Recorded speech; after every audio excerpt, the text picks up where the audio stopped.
Greetings and welcome to Old Drug Discography, where all friends, fans come together, BS, argue, occasionally agree, blah, blah, blah, blah. I'm Jason. With me is Joe.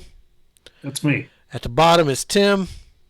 I think that's me. And at the top, it's Bill. Go check out our Patreon to figure out how many times we took trying to record this episode. Yes, we have a Patreon link down below. Sign up. There's a shit ton of bonus content from 1996. It's going to be cut out. Anyway, we are here now. I believe it's Bill's pick. Yeah, I'll start this guy. Yeah, it is. We did promise that from part 2, so. Yep. You want to stick around, right. Trey? Yeah. Here we go. Oh my god. Ta-da! All right, so here we go. Hunchback of Notre Dame, 1996. Goddamn. Actually, so You're still not born yet, right? correct. Correct. Okay. How did you still ever not hear born. this in your lifetime? Like, how did you hear? Like, there's nothing Y'all got on a this. babysitter, right? I don't remember So- any of this. I love No, some I don't Disney either. soundtracks, but I don't remember What? any of this one. Yeah, You don't 0%. remember Bells of Notre Dame? You don't remember No, Hellfire? no, Heaven's Light? no. I don't remember any Oh of this shit. No. I don't even remember that movie coming out. Oh yeah, that was like a bunk ass Disney movie. So, okay. Hunchback of Notre Dame, big thing. So, with being a Disney movie, was a little bit more, I don't want to say edgier, but especially Hellfire talked about some more adulty type as a song. He's actually talked about, adultery and other topics inside of it. And I would say actually, like, for me, Hellfire actually is easily top 3 Disney villain song. Are you Hands saying down. are you saying Hellfire? Hellfire. Heaven's Light is Oh, I see it. Quasimodo's hat, Okay. and then Hellfire is Claude Frollo's hat. You said top 3 Disney villain song? Easily, Oh. handily. Like Oh, I don't know would about make that. a case for it almost like it's one of my favorites. No one spits like Gaston. No one. That one's in the top 3. So anyways, Bells of Notre Dame is actually a hell of an opener. It's a long opener, but again, I love it as an opener. Out there, then Topsy Turvy is kind of fun little. Jason, you like it? It's Carnival. And actually, you'd also like the Cour of America. It's like a fun song going on, and what's actually kind of a really dark movie when you actually look at it. Especially when you look back the original book, The Hunchback of Notre Dame. Like, it's really a dark book. But this is another exceptionally well put together soundtrack. I would argue this one's better than The Lion King, actually. Oh! Ooh! We get spicy in '96. Yeah. I don't know Like, about it's- that. I don't know about that. Yeah, I'd have to disagree wholeheartedly. Yeah. I There ain't no Hakuna Matata on a Hunchback of Notre Dame. No, that's the Court of Miracles song, is the Yeah. sidekick helping out. Court of Miracles ain't no fucking Hakuna Matata. Just saying. I just can't wait to be king. I mean, notably, if you put a gun to my head and asked me to name a song from the Hunchback of Notre Dame soundtrack, I'd be dead. I just looked at him and I'd probably still be dead. I mean, Hellfire now. Hellfire. Hellfire, I know that one. Because I asked a question about it, but short of that, Like this Wow. this soundtrack's got it. I just joined a Disney Facebook group because we're gonna need a guest to come on, but we're gonna rank these fucking animated Disney movie soundtracks.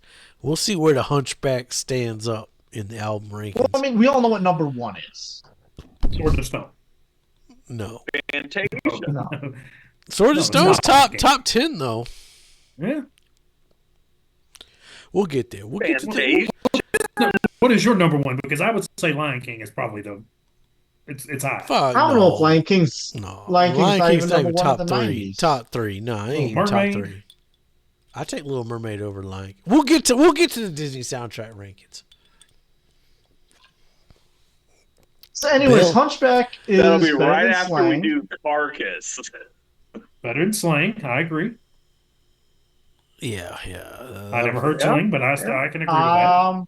Actually, it's gonna go right above Verve Pipe. Okay. But not. Not above back. Doesn't get into the grinder. All right. So Soundgarden's not better than the Verb fight. But Correct. the Hunchback of Notre Dame is. Notre Dame, yes. He's saying the Hunchback is better than Down on the Upside. Propaganda. Well, in slang. Slang. But Blow up the outside world? Yeah. and he got shit on Hellfire, evidently. All right. That's Oh. right. Burden in my hand? Not Anyways, as good as Descendants is whatever. going to the grinder. See, listen, pay so attention. Descendants in there. Descendants is making the grinder. All right. Joe, what you got? That's a good question. Oh, we got Nirvana. All right, so this is kind of breaking a little bit of one of my self-imposed rules of not putting live albums into the top 10 for the 90s. I'm going to break it again at some point, but Nirvana, from the Muddy Banks of the Wishkah, is my favorite live thing they've done. If we mix all together their albums and me having to pick what I like the best, this is going to be high ranked also. I love it. I love it from the intro with him screaming, which is not something I normally enjoy. In there, I still enjoy it with this one. You go through with a lot of great songs through it all, and yeah, just amazing. I love it. So this is the only officially released version of Spank Through? I think it was on the box set too. Well, yeah, this came out before the box set. Yeah. At the time, Yeah. This is the only time This you get was spanked the through. corporate response to Unplugged. So Unplugged showed the unplugged side. So this was presented to the fans to show the raw, unbridled side. And I mean, you get Chad Channing on a couple songs. They got a couple.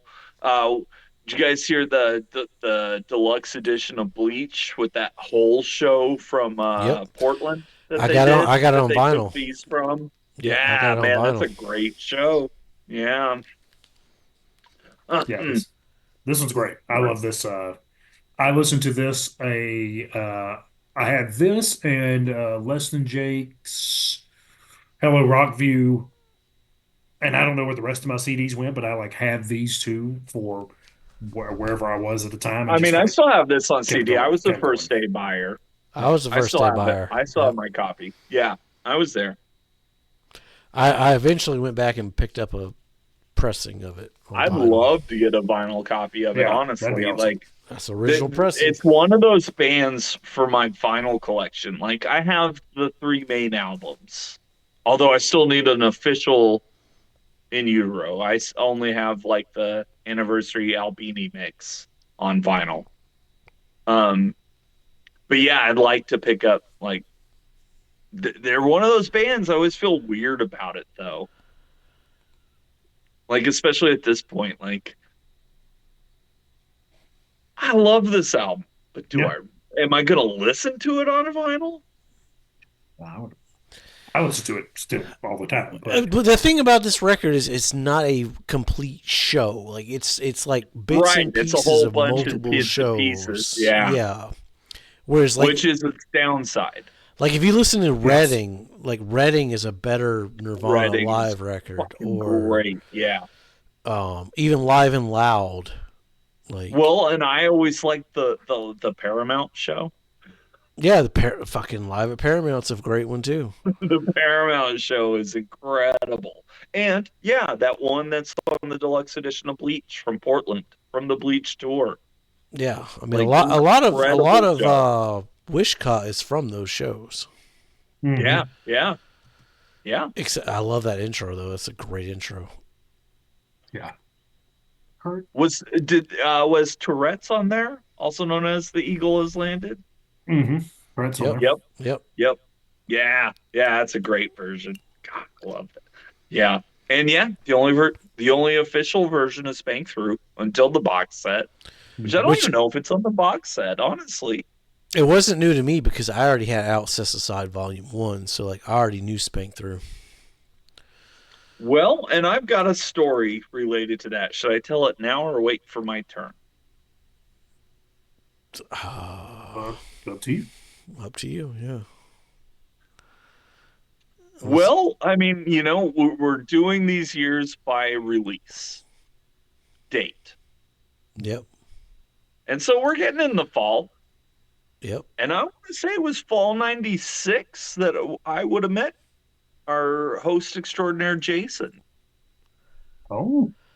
Oh, it was. Yeah, that was. Well, yeah. That was when I moved. Because that was the beginning of senior year where we were doing the tailgates. Because me and Bean didn't give a shit.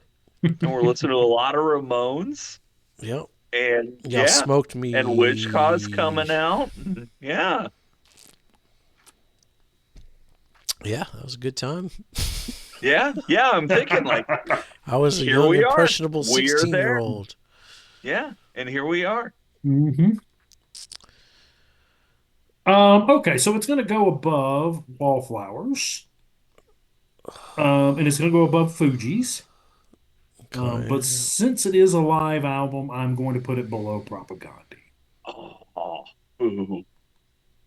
I'd agree with that. So far, your rankings make sense to me. I disagree with it, but I mean, I'd listen to Witchcock over Pinkerton personally. But and notably, I love that album, and we'll listen to it a lot. But since it's a live album, I feel weird about placing it any higher than I understand that. Yeah, you're talking to the guy that's got the unplugged Alice in Chains in the grinder at the moment. And I can, over a cover album. So, all right, what's my number 8? It's been a while since oh man, a fucking juvenile product of the working class. This is street punk at its finest. This is my favorite Utters record. It might be a hot take. I don't know. I could tell stories about this album when I first heard it. It wasn't 96, but if you guys remember those stories I told during Modern Baseball's cut content, it's tied to that. Next in line, I think, was on Fat Music Volume 2, which is why I probably picked up. I mean, those compilations were key. I still have Volume 4 around here somewhere.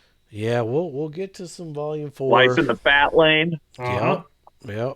Strung Out was on that motherfucker. Yep.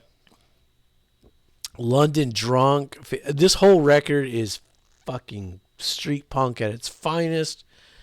Some of their best work. We'll get to this band eventually. Saying that, though, this is when I start not liking the game. We're getting down to the nitty gritty, aren't we? It's better than these two.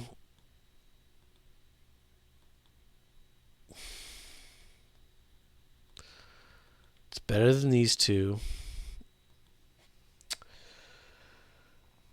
It's not better than Tori Amos, though. You gonna talk about different vibes? That's two totally different vibes. Yeah. But man, it's such a good record. We'll get to that band. All right, what kind of crazy shit does Tim have up for us next? Oh yeah, I know this record. We covered this album. I know this record. Episodes, yeah. Nothing crazy here.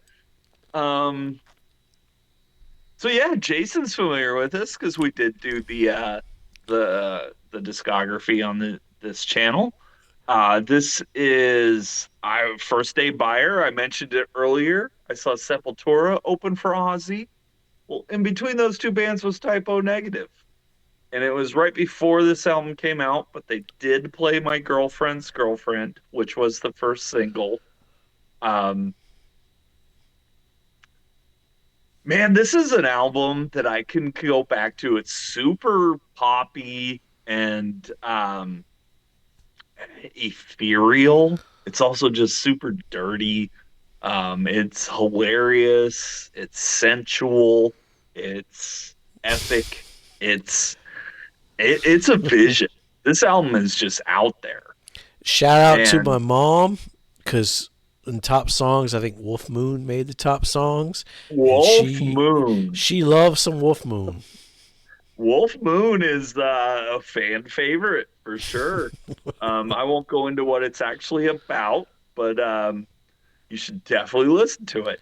Um, Check out that track 12's title.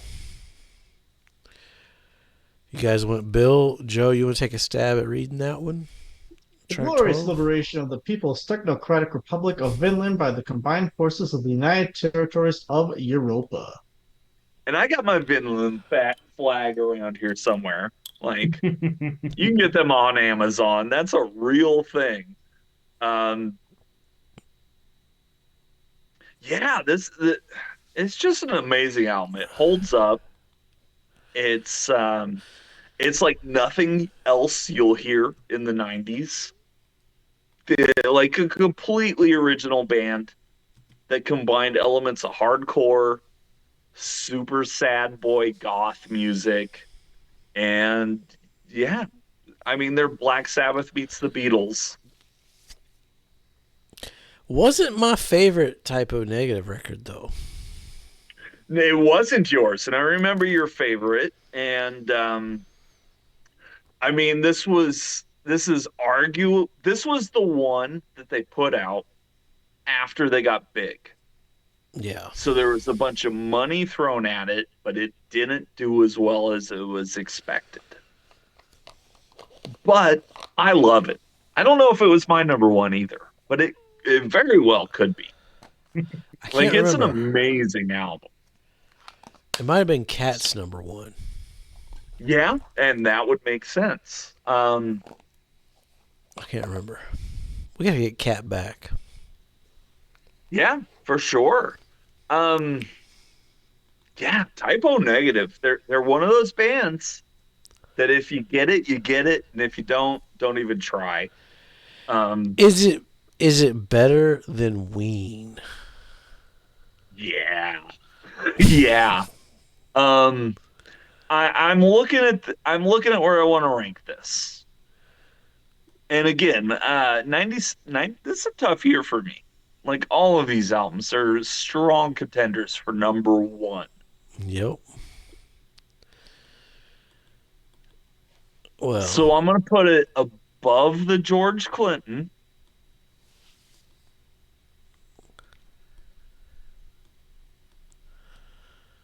And I'm gonna put above the Slayer too, actually. I'm gonna put above the Slayer.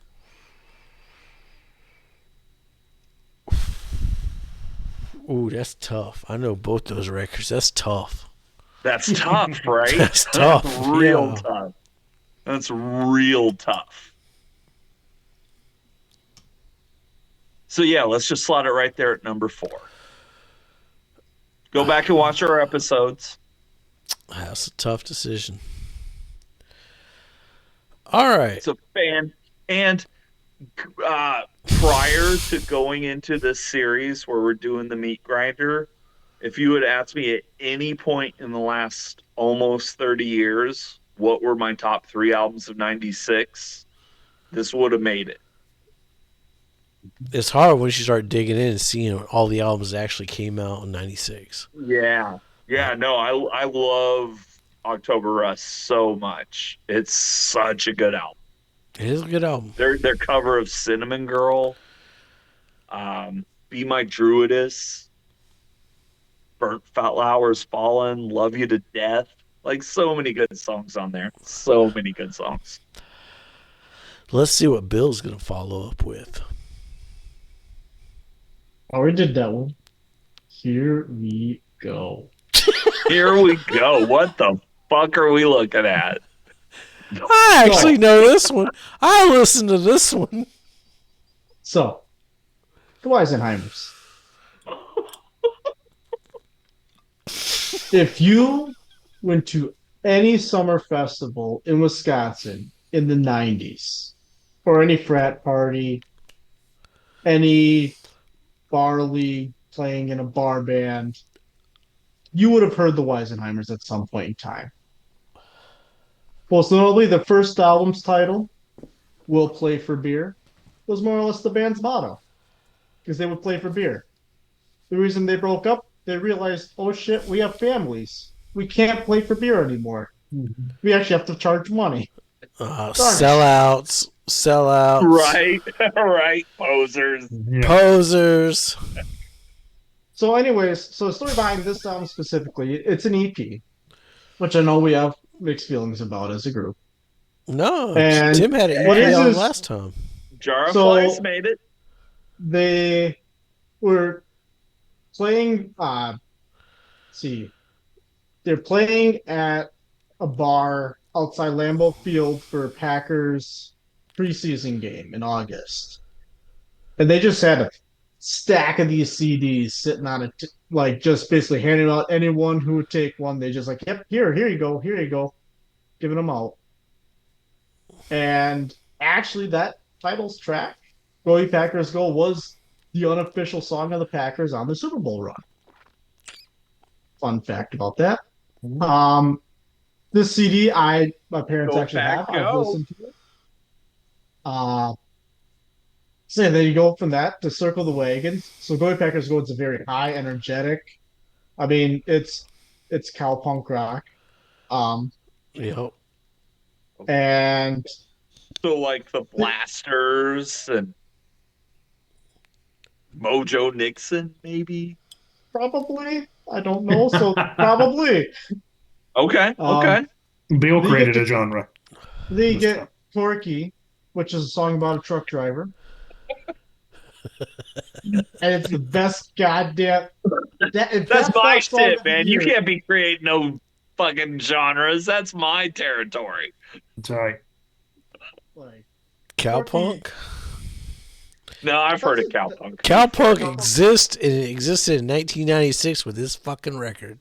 Yeah. That's right. Tomahawk's considered cowpunk. No, man. Dude, Tomahawk ain't got shit on Weisheimer's Go You Packers Go is for Cowpunk. Whatever. and then Shane is actually a nice closing track. Yeah, like this was for me. It was more fun album. I remember playing this album on repeat Four-track all the EP. time. So what was this? Was released on CD. Yes. I'm guessing CDR. And you can find it on MySpace. Yes. You can find it on MySpace. Actually, That's how I heard Go You I think I Packers have Go. the. I think I could go grab the CD here because I think I just got it upstairs. I don't know. Notably, the Packers won today. I mean, we can save that, but I am curious. Is the CDR? I think it's regular CD. I mean, they've recorded at For Capitol 4 Records. songs? That is so cost ineffective. But we'll get into that. Like, yeah, that's just me. It's on MySpace, huh? Yeah. That's how I heard And actually, it. because I was Dig it sitting in there like, there. so I was trying to find some of their other albums because yeah, it does say Would Play for Beer. You have Holstein's Nightmare was another album they did. Then you also had one that was about horses that I can't remember the name of, and it sucks because I can't find any of their songs. You know Well, how let me hard it ask was? the other fellas It in the was group. to make this Let me ask fucking the other sheet. fellas in the group who were around in the same area that I was. Is this like an XBXRX or the vomit spots? I don't know about that. I No. don't know. I have no idea Oh, what so you're you talking guys don't even know? No, Jeez. Yeah. Okay. Okay, so this album, this Cowpunk. Let me ask you, Bill, what is the Packers' biggest rival? Bears. The Bears? Or the Vikings? Or the No, Vikings? Bears hands down. Bears. It's not even close. It's the Bears. Bears fans would not like this song, right? Rock over London? This doesn't have universal appeal. That's all I'm saying. Rock on, Chicago. This is a very Yeah, but localized. Corky would have universal appeal. Okay, yeah. I'll give you that. Corky's pretty good. I'll give you that. Can I request that the editor put the MySpace link down below so that we can all check this out? Because Damn it. nobody's heard of this. Son of a bitch. All right, yeah. And we can all go back to MySpace. Well, like if it it's doesn't make the grinder, you don't have to listen to it. So Well, true. we'll see. We'll But see. maybe I wanna. Well, the editor doesn't fucking control that. What you do on your own time. Fair Well, enough. Out of I mean- interest. So I in need the fact- Weisenheimers to watch the video and hit us up with your links. And Yeah. you can't upgrade to SoundCloud? Bandcamp? Reverb Nation? What's wrong with MySpace, man? So, out of interest of the fact that it'd be a pain in the ass for literally any one of you to actually No, listen put to that all of these motherfucker in the songs. grinder. Make these motherfuckers look it up. Kick out Little A. Is that how was making the sheet, Jason? Oh shit! Yeah, no, they don't belong up there. Yeah, it don't. No. It can't be better than the Verve pipe. I'll put the link down below for fucking Tim. Okay. If you can. If not, no big deal. I But can't. I think I've heard this motherfucker. I've heard it. It's worth sorting out. It's worth doing the deep dive to find the Weisenheimers. okay. Go you Okay. Packers, go, and Corky. Okay. I thought we were doing something from Life Goes On there with Courtney. Obladi, oblada. No, but have you seen his band? Celebrate, celebrate, celebrate. We'll do that love. discography. All right, Bill, where are you putting it? So it's above slang. Okay. It's above Verve pipe. It's above Verb Pipe. That means it's above propaganda. Shit. Which means he just totally is skipping over down on the upside because he knows he's wrong. And Soundgarden too, yeah. It's better than Hunchback. Oh, shit. Is it better than Beck? Fuck no, it's not. No, it's not. It's number 4. Okay. Okay. Oh, Okay. All right. If you're watching this, if you ever get a chance to listen to this band, I do recommend you go and listen to them. I At least do. once. I do too. Go check that shit out. For the sake of time, I need to give you my next two because I've got about 3 minutes till I'm out.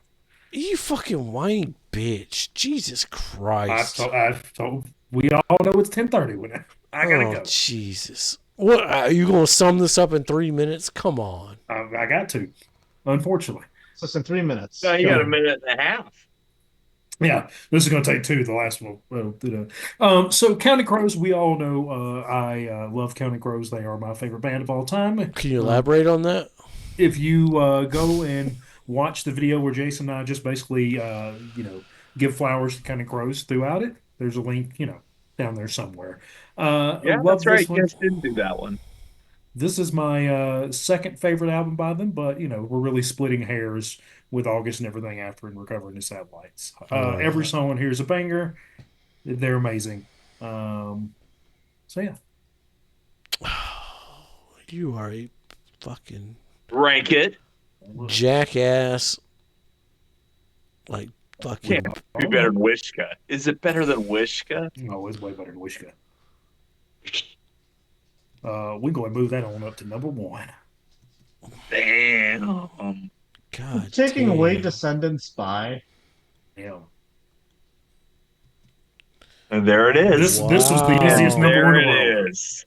For the Counting Crows. Uh-huh. Easiest number 1 you could put on these.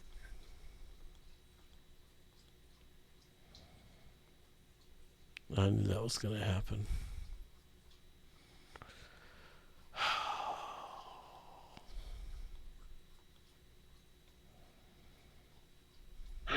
Man, I feel like I need a shower now. Man, and I thought I was 30.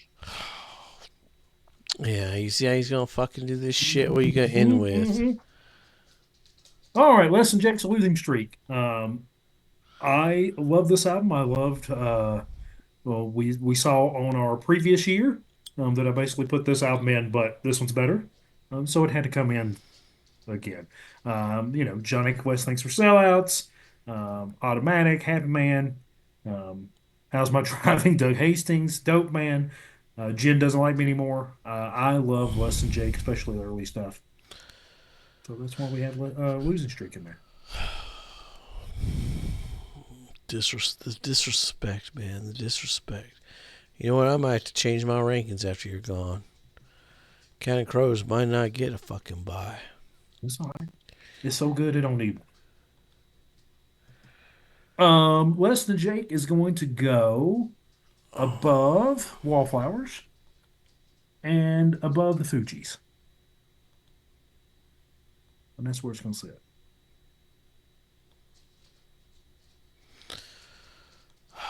Joe, as always, it's a pleasure when you join us. Absolutely. Can't thank you enough for your time. It's so much fun. I didn't have to get up early. I would stay with y'all longer, but now. 1997's right around the corner. Fuck. I know it. Look, I told everybody beforehand, 10:30 was the time. You did us dirty. You did us dirty. All right. Every year. You did Y'all us have dirty. fun. Tell me what the final grinder is. We ain't telling you shit. At this point. Check our Discord. Join our Discord to see the grinder picks. That's right. I'll be there. Y'all have a good night. Good night. Thank you, Joe.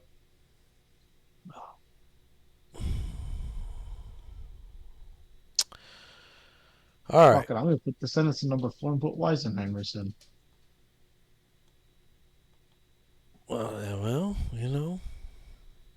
All right. My next one is Social D. Ooh. Yeah, honorable mention for sure. This is my favorite Social D record. Really? Yes. I know it's a hot take. Nice. I know it's a hot take. Well, you know why I love this one is because it's got Chuck Biscuits on drums. It's not even about like I was wrong or what was the other big single? I mean, honestly, I love their cover of Under My Thumb, which is the hidden track. Yeah, it was a hidden track. It's so good. The opening track, I think we're going to get to this band. I think Bill's going to fucking love Social D. If you haven't heard It's a great album. Social D. Not my favorite Social D album. Yeah, I mean, it's not. I know it's a hot take for this to be my number But one. I do love this one because it's the first one with Chuck. Shout out Chuck Biscuits. One of my favorite drummers. A lot of nostalgia tied with that one, too. Yep. Where did I place it? Yeah.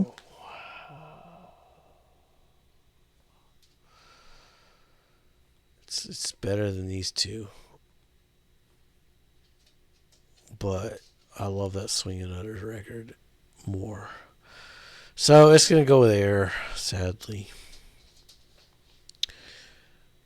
Tim great album. has Secret Chiefs. That's our next patent train, isn't it? Well, this is not Patton. No? This is actually Trey Spruance from Mr. Bungle's band. Oh, okay. So this does stem from the Disco Volante sessions. And this album features heavily from Mr. Bungle, Danny Heifetz on drums, Trevor Dunn on bass, and Trey Spruance does the guitars, the keyboards, the sampling. This is really his baby.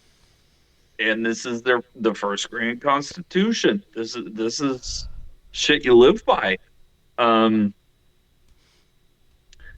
Yeah, basically the Secret Chiefs 3 are Trey's vision. And if I could sum it up, which as much as you could sum up Disco Volante, it's Disco Volante without Pat. So yeah, this band stems from the Disco Volante sessions. And it's really like we're about to hit a couple albums here in the next couple years that really inform the next decade for me. And this is one of those albums. Like the Secret Chiefs 3, this is the first project. This is the first Grand Constitution. But over the next 6, 7, 8, 9 years, they're really going to put out an output that is magnificent. Like, we're going to hear some Secret Chiefs 3. And I know the joke was, oh, there's no patent in 96. What are you going to do? Well, we got the Bungle connection here because this is very much I don't want to say it's outtakes from the Disco Volante because this is very much its own thing. And Assassin's Blade is still one of my favorite Secret Chiefs 3 songs of all time. It's so cinematic. And yeah, I don't know. This is Trey's vision, and it definitely takes a number of steps along the way as his career progresses and whatnot. Well, you know, here we are in 2024. I'm still waiting for that Holy Vem album. Yeah, no, this isn't where it all began. It actually all began on the B side of the Platypus single from Disco Volante, as like a little 6-minute collage. But this is full on. I mean, they're so hard to describe. It's Arabian techno death metal soundtrack music, and it's fantastic. I love the Secret Chiefs 3. This is the first Grand Constitution. These are the foundations. Zulkafar should be on here. Why Does They Come? Rock and roll is the thing that will never die. Like, yeah, check this album out. Check this album out. In fact, let's rank the mother. Oh, Jesus. All right. Where are you putting it? I'm going to put it at number 3. You guys are checking this album out. Oh, boy. Well, we don't know that for sure yet. You're correct. Oh, I'm guessing it's not moving, though. Just saying. Okay. Good Soundgarden made it. And again, it's going to inform my personal next decade as the 90s kind of wrap up and start forming what comes next. Because the 90s are dead at this point. The 90s have died. I mean, there's still some good shit on our board. There's still some good shit coming. And our meat grinder is going to be solid all the way through. We're weeding out the bullshit for you right here. Absolutely. You All just right. got Patriots at the top. Let's see what Bill's last one is. We already talked about that one. Fool's Enema. Speaking of That's bullshit. a big one. Check out our episodes there. Yeah. I mean, I don't think if you thought we were going to get out of 96 without talking about Tool's Enema, then you have no idea what Tool's Enema was. Enema, not enema. Definitely Anima. Hi. Potato. So I want to say this was my number 1, though, if I go back. I want to say it was my number 1, too. 2? It was my number 1, yeah. I mean, this is my favorite Tool album, and I don't like Tool. Sure. Right. Go back and watch those episodes. But I like this album. Like That's a good summary of this record. Like, I don't like Tool, but like this is the best Tool. Yeah. And it actually, I like it. It's enjoyable. It's I mean, the Iron von Satan, 46 and 2, fucking hooker with a penis, like. Yeah. It just Stinkfist is a fucking banger opener. Yep. The Third Eye's not a pretty good closer too. Actually, Yeah, solid closer, I would argue. yeah. I have beef with this record though, because I had a friend, fucking Michael Eddington. That's the only 2 CDs he had in his car was fucking Tools Anima and Sublime self-titled, and that's all we man. listened to. All he needs is Bob Marley's Legend, and he's completed the trifecta. But I mean, it is the best Tool record. I'll give you that. Yeah, solid album. I feel like it's a good way to wrap out my 1996 list here. A good, solid. No, I don't fault you for mentioning that one. For sure. That definitely was going on. It would have been. It was an honorable mention for me if it wasn't on somebody's list. Where are you ranking it though? So it's gonna go above Slang.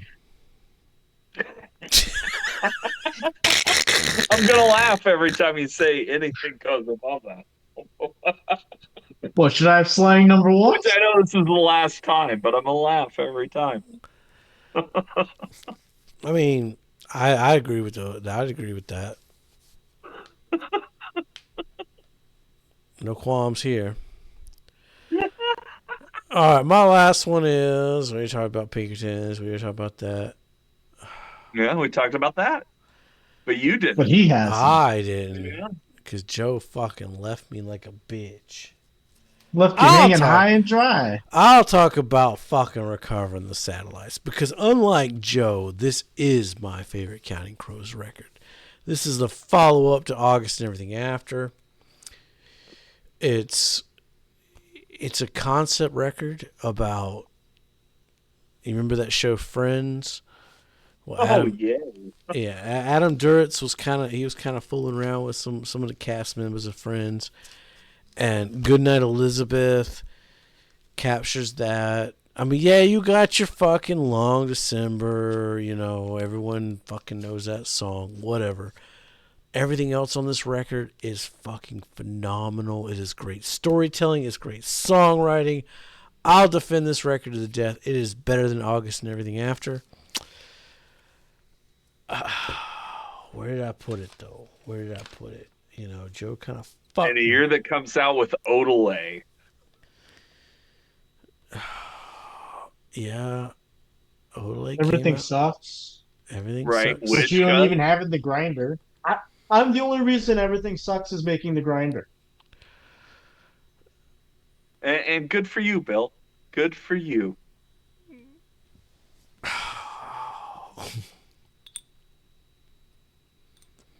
Somebody's got to do it. I talk about, like, I knew where I was. I remember the day in 1996 when I bought Odelay. I also remember the day in 1996 when I bought this album. I took a lot of shit over the years for liking this band. I hid this band. I hid this band. I remember I was listening to August and Everything After on cassette in my Walkman. And I had the lyric sheet pulled out, and my best friend walked in, Michael, and he's like, oh, he picked it up. He's like, you listen to fucking Counting Crows? That's fucking gay, because that's how we talked in the 90s. But in 96... Lame, yes, that's lame. That was the word that was used. Because that's how we talked in the 90s. It's all going to slide down. And I already got Mellow Gold in there, so. Wow. Put it above Strung Out. Please put it above Strung Out. No, it's going to go number 2, and that's for Joe. Because Joe left me. For Joe. Yeah, you damn right. That Strung Out record's better than fucking Recovering the Satellites, Joe. I know we know you had to leave us because at night you run your OnlyFans and you show off those impeculous feet. The toenails of love. I love that fucking Counting Crows record, though. I'm sorry. No apologies. All right, Tim, what's your last one? I mean, I believe it's the big one that we've covered already on this channel. This is the best COC record. I'll give you that. And again, I saw this. I saw him twice on this tour. Once as a opener for Metallica, and once as a headliner. Um, Man, this album is so important to me, like personally. So it's hard to, It's tough. It's fucking it's tough tough. with the nostalgia. It's tough. Um, First Day Buyer. I still listen to it all the time. Still one of my favorite bands of all time, and still one of my top albums from that band. Um, 96, like going into this, like 96 was kind of the first year I started like keeping track of what are my favorite albums this year, you know? Same, yeah. 97. Yeah. 97 was when I started. Yeah. It's weird how that works, like just age-wise and whatnot as you enter adulthood. Yeah. 17 's fucking. Yeah, this was one of the first shows I traveled out of state for. Took my girlfriend's best friend, which was an interesting thing. Um, Met Reed Mullen, rest in peace. Um, yeah, I love this album, man. Go back and watch our COC episodes. I don't think I talked about them enough.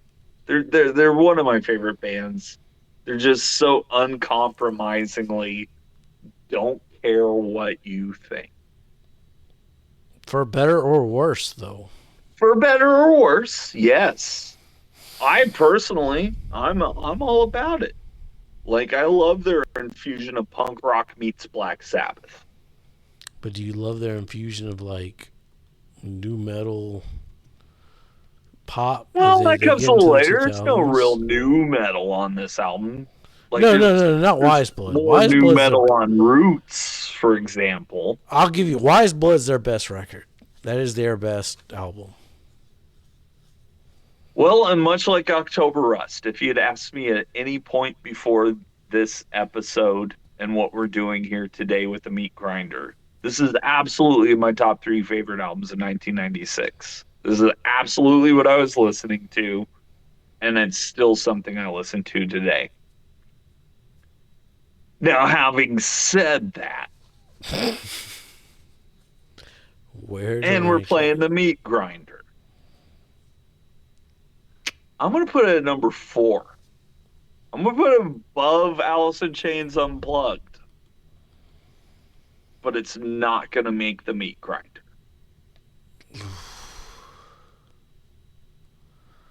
There is some COC in the grinder, though. Yeah, absolutely. There absolutely is. And this might be a personal favorite for me. You guys might have even picked it as your number ones. No, Deliverance is my number 1. I mean, yeah.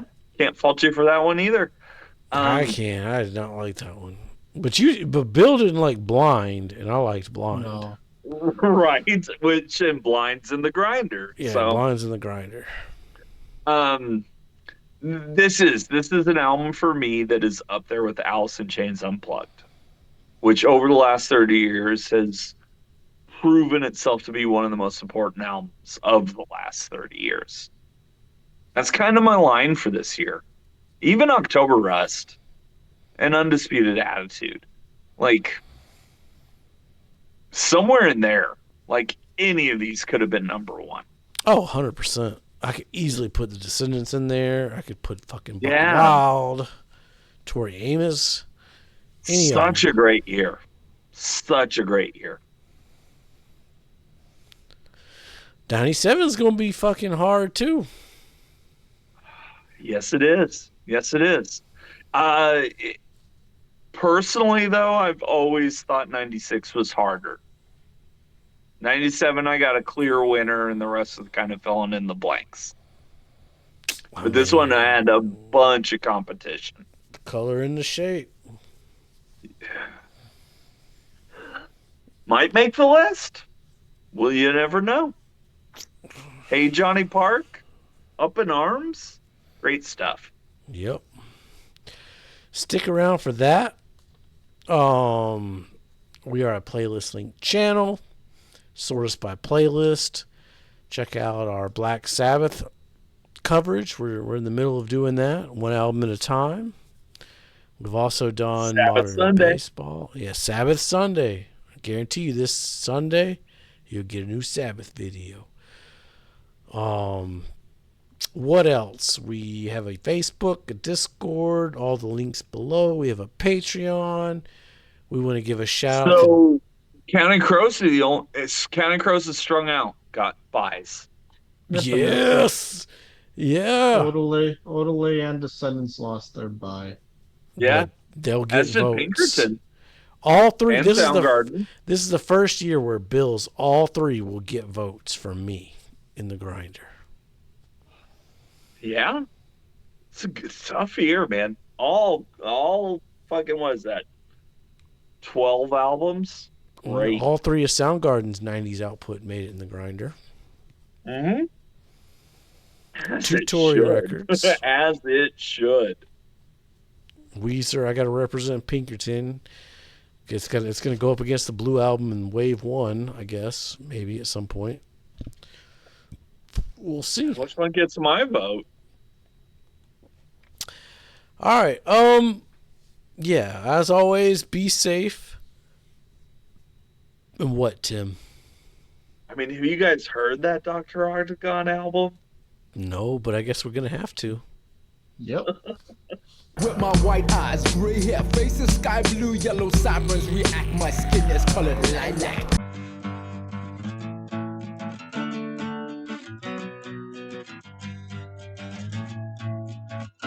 And then you go a little woo, and then a little whoop, whoop, whoop, whoop, whoop, and then it's all, and then you're ready to go again.